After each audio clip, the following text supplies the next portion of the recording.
할렐루야. 10월 8일 목요일 우리 아침 예배를 우리 올려드리도록 하겠습니다. 우리 찬양 두 손 들고 우리 복음성과 찬양하도록 하겠습니다.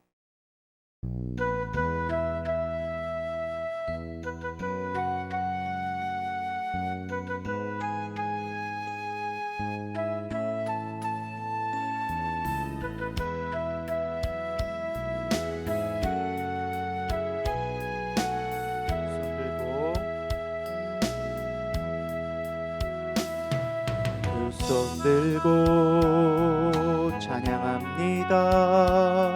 다시 오실 왕 여호와께 오직 주만이 나를 다스리네. 나 주님만을 섬기리. 헛된 마음 버리고 성령이여 내 영혼 충만하게 하소서. 주님 앞에 내 생명 드리리라.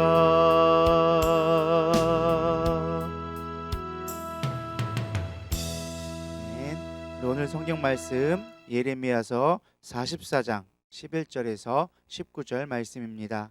제가 봉독해 올려드리도록 하겠습니다. 그러므로 만군의 여호와 이스라엘의 하나님께서 이와 같이 말씀하시니라. 보라, 내가 얼굴을 너희에게로 향하여 환난을 내리고 온 유다를 끊어 버릴 것이며, 내가 또 애굽 땅에 머물러 살기로 고집하고 그리로 들어간 유다의 남은 자들을 처단하리니 그들이 다 멸망하여 애굽 땅에서 엎드러질 것이라. 그들의 칼과 기근에 망하되 낮은 자로부터 높은 자까지 칼과 기근에 죽어서 저주와 놀램과 조롱과 수치의 대상이 되리라.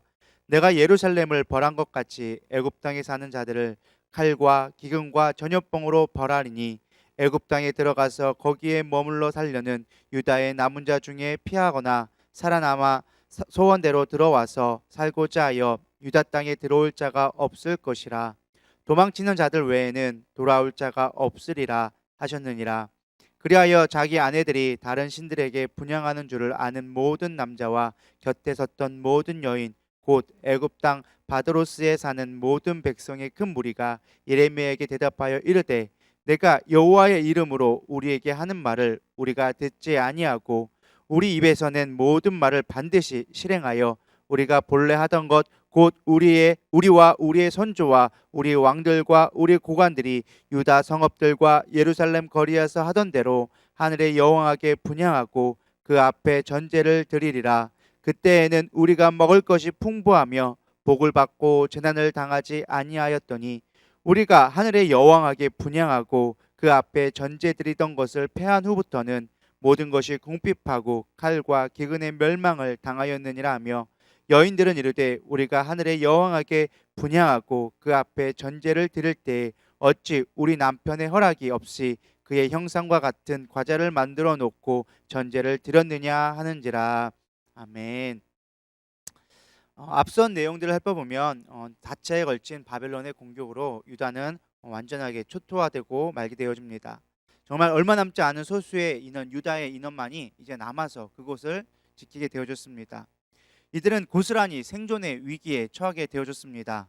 이때 이들에게는 두 가지 선택이 주어졌습니다. 첫째는 폐허가 되어서도 고국을 지키는 것과, 둘째는 살만했던 바벨론의 영향에서 벗어났던 우호국이었던 애굽으로 피난 가는 것이었습니다.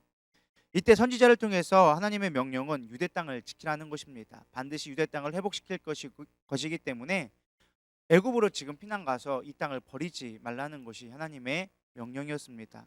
그러나 이들은 애굽 땅으로 가게 되어집니다. 왜 이들이 애굽 땅으로 갔을까요?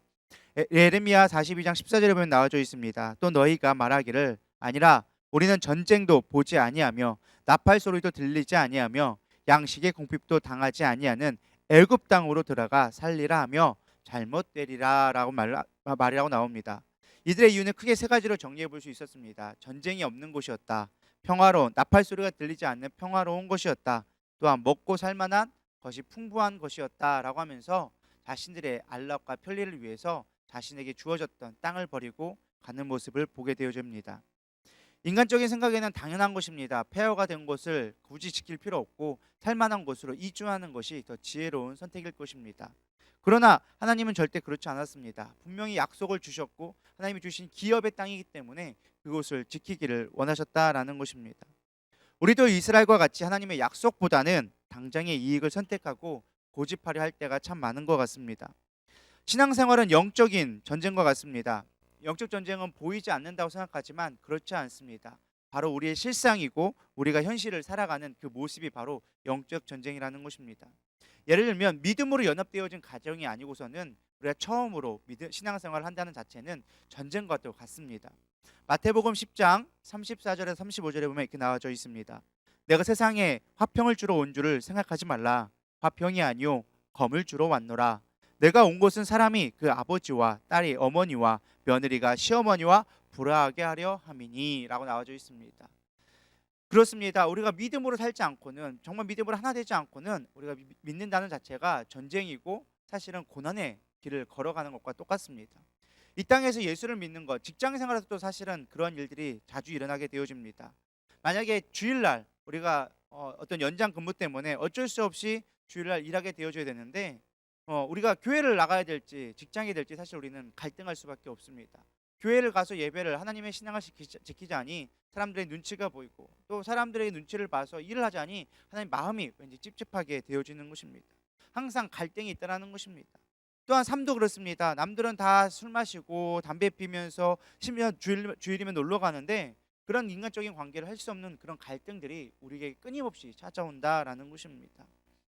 진정으로 하나님의 약속을 믿지 않고서는 보여지는 삶들이 사실은 더 편안하고 더 우리에게 유익하게 보이게 되어진다라는 것입니다. 마치 이스라엘이 폐허 속에 있는 것보단 차라리 삶을 유다 땅으로 갔던 것처럼, 애굽 땅으로 갔던 것처럼 그 삶이 더 편하다라는 것입니다. 그러나 끝까지 지키는 자에게는 회복이 허락되어지고 약속의 기업의 땅이 물게 되어진다라는 것입니다. 우리가 믿음을 지킬 때 온전하게 하나님의 나라를 이루어갈 수 있다라는 것입니다. 그렇다면 여러분, 애굽과 예루살렘은 과연 어느 곳을 얘기하는 것일까요? 저는 묵상을 하면서 애굽과 예루살렘이 어느 특정한 장소가 아니라 내가 어떻게 살아가야 되는지라는 것이라는 문제를 생각해 보게 되어졌습니다. 고린도전서 10장 31절에 보면 그런즉 너희가 먹든지 마시든지 무엇을 하든지 다 하나님의 영광을 위하여 하라라고 말씀해 주고 있습니다. 직장이든 가정이든 하나님의 영광을 생각하며 살아간다면 그곳은 우리가 거룩해지는 거룩한 성소의 장소가 되어질 수 있다는 것입니다. 비록 그 길이 힘들고 어려울지라도 그곳이 예루살렘이 될 수 있다는 것입니다. 그러나 나의 삶이 조금 더 편하게 만들고 생계를 유지한다는 이유로 하나님의 뜻과 멀어진다면 그것은 가정이나 직장이나 그것 자체가 애굽이 될 수 있다는 것입니다. 지금 내가 있는 곳에서 어떠한 동기로 살아가느냐를 우리가 점검해 볼 수 있는 저와 여러분 되기를 소망합니다.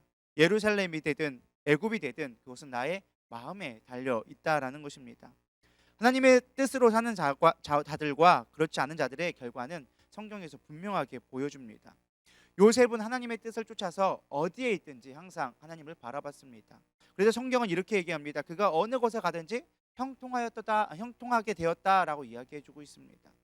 그러나 오늘 본문 말씀을 보십시오. 12절에 보면 이렇게 나와져 있습니다. 내가 또 애굽 땅에 머물러 살기로 고집하고 그리로 들어간 유다의 남은 자들을 처단하리니 그들이 다 멸망하여 애굽 땅에서 엎드려질 것이라. 그들이 칼과 기근에 망하되 낮은 자로부터 높은 데까지 칼과 기근에 죽어서 저주와 놀램과 조롱과 수치의 대상이 되리라라고 말씀하고 있습니다.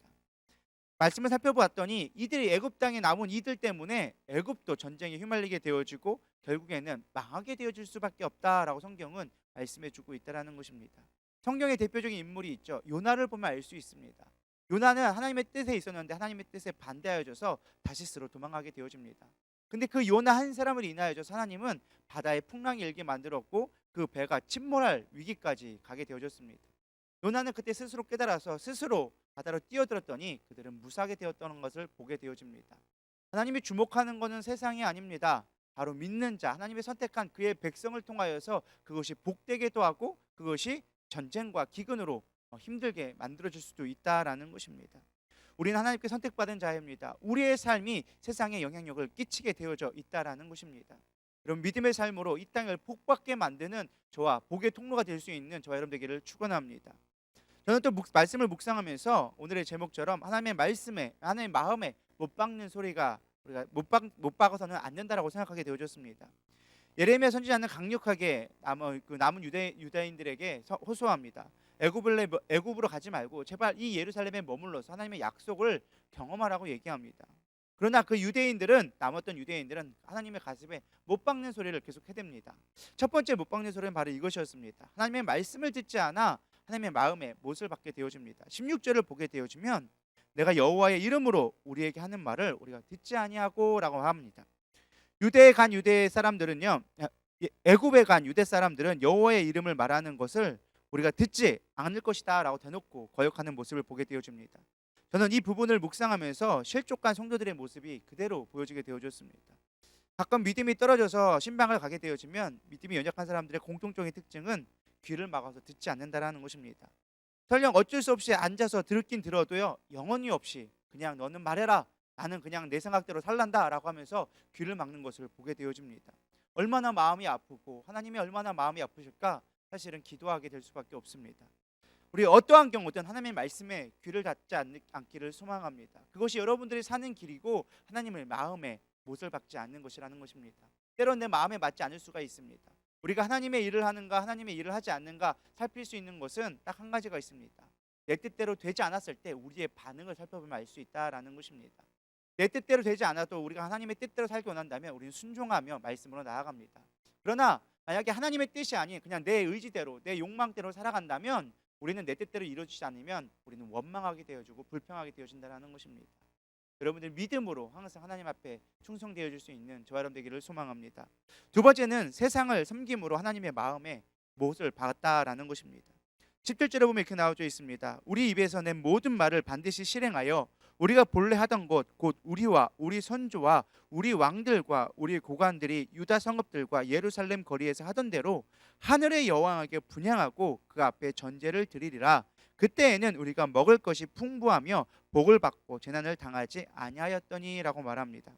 이게 무슨 말이냐? 하늘의 여왕 앞에 예배드렸다라는 것입니다. 하나님이 아닌 애굽에 있었던 신들에게 예배를 드렸다라는 것입니다. 여기서 하늘의 여왕을 섬겼다 할 때 하늘의 여왕은 아스타돗 혹은 우리가 잘 알고 있는 아세라 신상을 말하는 것입니다. 그 풍요의 신을 섬겼더니 그들이 잘 됐다 이렇게 얘기하는 것입니다. 오늘날로 말하면 내가 세상대로 살아갔더니 세상에서 편하게 살았더니 그것이 나의 삶이 더 편하게 만들고 나를 더 안락하게 만들었다라고 얘기하는 것입니다. 그러면서 나는 여전히 하나님을 섬긴다고 말하는 어리석은 모습을 보여주고 있는 것입니다. 여러분 혹시라도 세상의 방법이 더 유혹되고 있지 않습니까? 그렇다면 그걸 믿음으로 물리칠 수 있기를 축원합니다. 점집 찾아다니고 사람들의 말에 유혹되어지고 이거 좋다 저거 좋다 하면서 세상의 방법을 따라가는 것이 아니라 우리는 미련하다 할지라도 하나님의 방법을 따라가는 지혜로운 자가 되기를 부탁드립니다. 세 번째로 어리석은 명분으로 하나님의 마음에 못 박았다라는 것입니다. 19절에 보면 여인들은 이르되 우리가 하늘의 여왕에게 분향하고 그 앞에 전제를 드릴 때 어찌 우리 남편의 허락 없이 그의 형상과 같은 과자를 만들어 놓고 전제를 드렸느냐 하는지라 라고 나와져 있습니다. 당시의 여성들은 제사를 드릴 수가 없었습니다. 그러나 간혹 남편이 허락한 경우 특별한 경우에 제사를 드릴 수 있었던 예외가 있었습니다. 그런데 이들은 남편의 허락을 받았다고 얘기합니다. 얼마나 미련한 것입니까? 하나님을 섬기지도 않는데 우상을 섬기는데 남편 허락받고 우상 섬겼다라고 하면서 그것을 핑계라고 대고 있는 것입니다. 이들이 명문을 내세우지만 사실 어리석었던 부분은 크게 세 가지로 정리해 볼 수 있었습니다. 첫 번째는 제사에 드리는 그 주체가 바로 하나님이라는 것입니다. 남편에게 허락받는다고 된다라는 것이 아닙니다. 우리의 예배는 하나님 앞에 드리는 것입니다. 여러분 예배를 드릴 때 누구의 허락을 받고 드립니까? 남편입니까? 가족입니까? 아니면 어떤 직장입니까? 우리가 예배 드릴 거는 국가도 아닙니다. 국가의 허락받아서 예배 드리는 것이 아니라 오직 하나님 앞에 예배를 드리는 우리 예배의 주권자는 하나님임을 기억할 수 있기를 소망합니다. 두 번째, 세상에 열심히 사는 것이 하나님의 뜻대로 사는 것이라고 착각하고 있다는 것입니다. 이들은 열심히 전제를 드렸고 세상을 섬겼더니 잘 됐다라고 얘기합니다. 그래서 세상을 섬긴다고 잘 되는 것이 아닙니다. 하나님의 뜻 가운데 있을 때 잘 되는 것임을 여러분 깨닫기를 소망합니다. 세 번째는 가장 중요한 복의 근원이 하나님이라는 것을 그들은 깨닫지 못했다라는 것입니다. 아세라 신상이 복을 주는 것이 아닙니다. 그거는 그냥 피조물의 하나입니다. 사람들이 만든 우상에 불과하다라는 것입니다. 오직 이 우주 만물을 창조하신 만유의 주제이신 하나님을 섬길 때, 복을 줄 수 있는 분을 섬길 때 우리는 복을 받을 수 있다라는 것입니다. 세상의 헛된 것들에 마음 뺏기지 않기를 축원드립니다. 오늘날 이 모습을 보면서 저는 세 가지로 정리하게 되었습니다. 마치 부모가 자식을 위해서 열심히 옷도 입히고 먹을 것도 주고 공부도 시켰던데 자기가 열심히 일해서 성공했다고 부모가 하지 말라는 것만 골라 하면서 부모를 욕한다면 그 부모의 마음이 어떻겠습니까?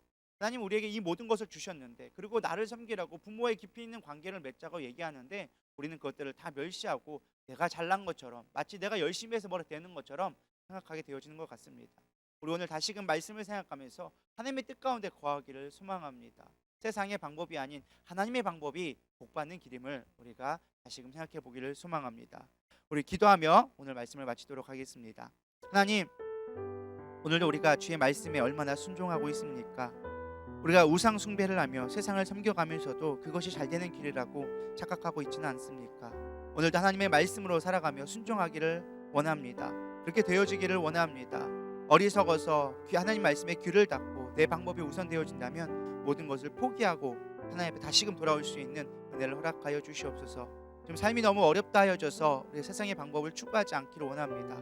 오직 주님만을 바라볼 수 있는 우리의 모든 성도 될 수 있도록 주님 인도하여 주시옵소서.